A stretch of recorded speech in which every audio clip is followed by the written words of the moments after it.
Hello বন্ধুরা, তোমাদের সবাইকে জিওগ্রাফি টিউটর আরকে স্যারের স্বাগত।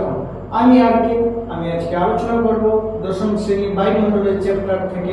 এর আগের দিন আমি যেটা আলোচনা করেছিলাম বায়ুমণ্ডলের ধারণা দিয়েছিলাম বা বায়ুমণ্ডল কি জিনিস, আজকে আমি আলোচনা করব যে বায়ুমণ্ডলের শ্রেণী বিভাগ এবং উষ্ণতার তারতম্য দিয়ে কতটা স্তর বিন্যাস সে বিষয়। তো দেরি না করে চলো শুরু করা যাক। তো বায়ুমণ্ডলের শ্রেণী বিভাগ, বায়ুমণ্ডলের শ্রেণী বিভাগ কয়টি? বায়ুমণ্ডলের শ্রেণী বিভাগকে আমরা প্রধানত দুটি শ্রেণী বিভাগে বায়ুমণ্ডলকে ভাগ করা হয়েছে। তার প্রধানত দুটি শ্রেণী বিভাগে কি কি নাম? একটা সমমণ্ডল বা হোমোস্ফিয়ার আর একটা বিষমমণ্ডল বা হেটেরোস্ফিয়ার, এই দুটি। তো সমমণ্ডল কাকে বলবো বা বিষমমণ্ডল কাকে বলবো? সমমণ্ডল। সমমণ্ডল ভূপৃষ্ঠ থেকে 90 কিমি উচ্চতা পর্যন্ত বিস্তৃত গ্যাস অঞ্চলটি, মানে আমাদের এই যে ভূপৃষ্ঠ যেখানে আমরা দাঁড়িয়ে আছি এর থেকে 90 কিমি পর্যন্ত যে মণ্ডলটি আছে সেটাকে আমরা বলবো সমমণ্ডল বা বিষমমণ্ডল। সমমণ্ডল বলবো বা বলবো হোমোস্ফিয়ার। এই সমমণ্ডল বা হোমোস্ফিয়ার আমাদের কত থেকে? ভূপৃষ্ঠ থেকে 90 কিমি পর্যন্ত বিস্তৃত, এবং এখানে গ্যাসের অনুপাতের হার প্রায় 1 থাকে। তাহলে এখানে গ্যাসের অনুপাতের হার প্রায় সমান থাকে, কোনো প্রয়োজন চেঞ্জ হয় না, প্রায় সমানই থাকে। বিষমমণ্ডল বা হেটেরোস্ফিয়ার, তো এই যে বিষমমণ্ডল বা হেটেরোস্ফিয়ার 90 কিমি থেকে 10,000 কিমি পর্যন্ত বিস্তৃত। আর এখানে গ্যাসের অনুপাত ঠিক থাকে না, 1 থাকে না, অনেক রকম থাকে। এবং এই বিষমমণ্ডলকে আবার 4টা ভাগ করেছে। বিষমমণ্ডলকে 4টা কি ভাগ করেছে? 4টা স্তরে ভাগ করেছে। একটা পারমাণবিক নাইট্রোজেন স্তর, একটা পারমাণবিক অক্সিজেন স্তর, একটা আছে হিলিয়াম স্তর, একটা আছে হাইড্রোজেন স্তর। আর একটা কথা যে সমমণ্ডলে কিন্তু nitrogen, oxygen, carbon die oxide gas বেশি আছে। হ্যাঁ, তো বিষমমণ্ডল বা হেটেরোস্ফিয়ারকে 4টা ভাগ কি করেছে? পারমাণবিক নাইট্রোজেন স্তর, পারমাণবিক অক্সিজেন স্তর, হিলিয়াম স্তর আর একটা হাইড্রোজেন স্তর। তো 90 কিমি থেকে 200 কিমি পর্যন্ত থাকবে। 90 কিমির পর থেকে, কেননা 90 কিমি পর্যন্ত থাকছে আমাদের সমমণ্ডল, তারপর থেকে থাকবে কি পারমাণবিক নাইট্রোজেন স্তর।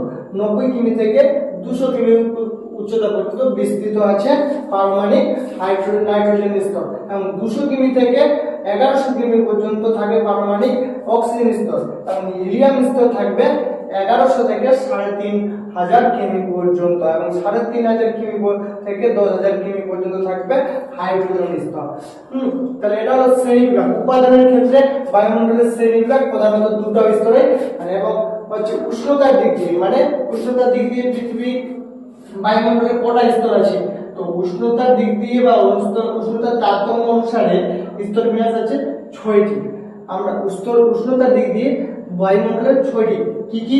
একটা আছে ট্রপোস্ফিয়ার, একটা স্ট্রাটোস্ফিয়ার, একটা মেসোস্ফিয়ার, থার্মোস্ফিয়ার বা এক্সোস্ফিয়ার আর ম্যাগনেটোস্ফিয়ার। হ্যাঁ, এই 6টি উষ্ণতার দিক দিয়ে। তো এই 6টির উপস্থিতি কোনটা কোথায় আছে?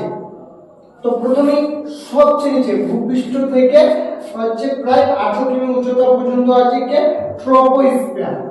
সবচেয়ে কাছের যে স্তরটি বা সবচেয়ে শেষের নিচের স্তর ট্রপোস্ফিয়ার। এইখানে ভূপৃষ্ঠ থেকে প্রায় 18 কিমি উচ্চতা পর্যন্ত আছে। এই স্তরের উচ্চতা বৃদ্ধির সঙ্গে সঙ্গে উষ্ণতা হ্রাস পায়। এই স্তরে যদি আমি 1000 মিটার উঁচুতে যাই, ভূপৃষ্ঠ থেকে 1000 মিটার উঁচুতে যাই, তাহলে আমার উষ্ণতা প্রায় 6.5 ডিগ্রি করে হ্রাস পাবে।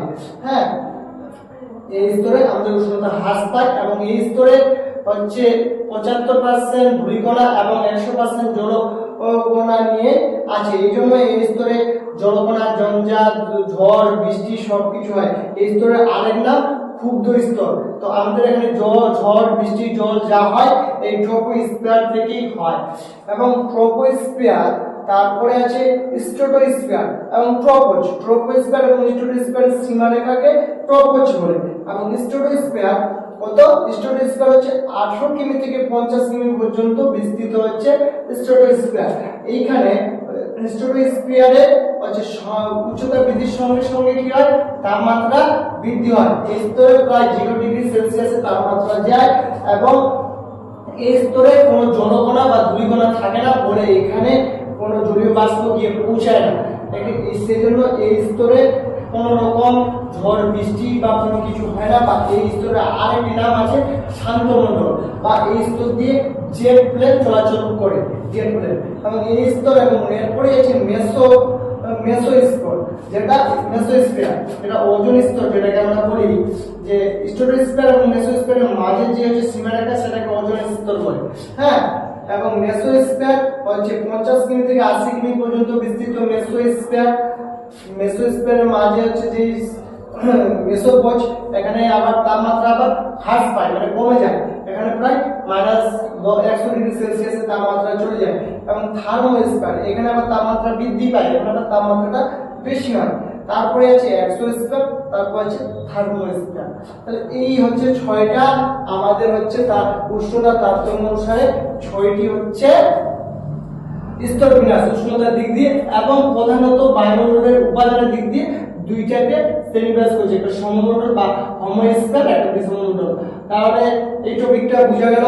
তো আজকে আমি এই টপিকটা বায়ুমণ্ডলের স্তর বিন্যাস করলাম। এরপরের দিন আমি আলোচনা করব ওজোন স্তর বা ওজোন স্তরের ক্ষয়ক্ষতির জন্য কি ক্ষতি হচ্ছে বা কি কারণে ওজোন স্তর ক্ষতি হচ্ছে, সেসব বিষয়।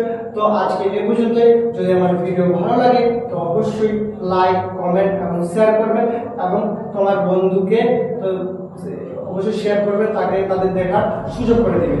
তো অবশ্যই ভালো লাগলে আমার সঙ্গে থাকবে। আমি আর